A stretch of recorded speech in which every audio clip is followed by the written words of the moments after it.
ጴጥሮስ ዛሬ ዶሮ ከመጮሁ በፊት አላውቀውም ብለህ 3 ጊዜ ትክደኛለህ።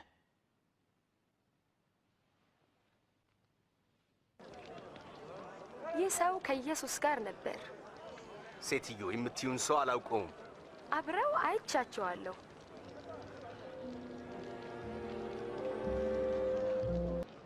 አንተም ከነሱ አንዱ ነህ። በፍጹም አይደለሁም።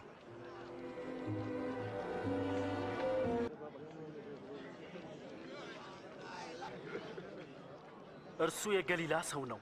በእውነት ይህ ደግሞ ከእርሱ ጋር ነበረ። እባክህ አትቀልድ። ስለምን እንደምትናገር አላውቅም።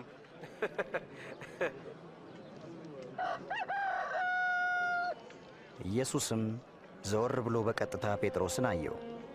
ጴጥሮስም ጌታ ዛሬ ሌሊት ዶሮ ሳይጮህ 3 ጊዜ ትክደኛለህ ያለው ትዝ አለው።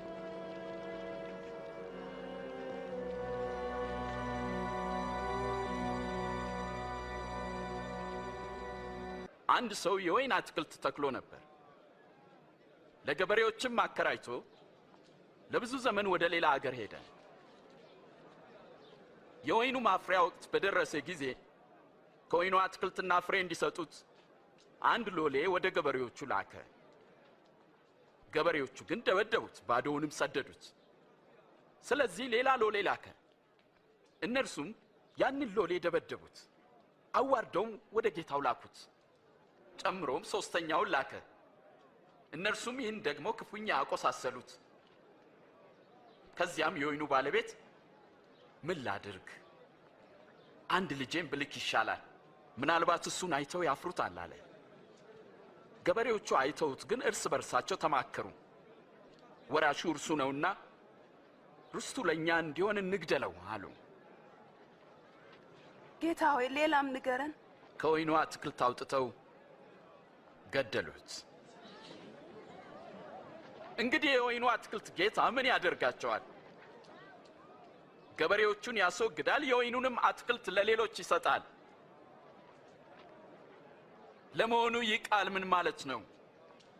ግንበኞች የናቁት ድንጋይ እርሱ ከሁሉም በለጠ፣ የማዕዘን ራስም ሆነ።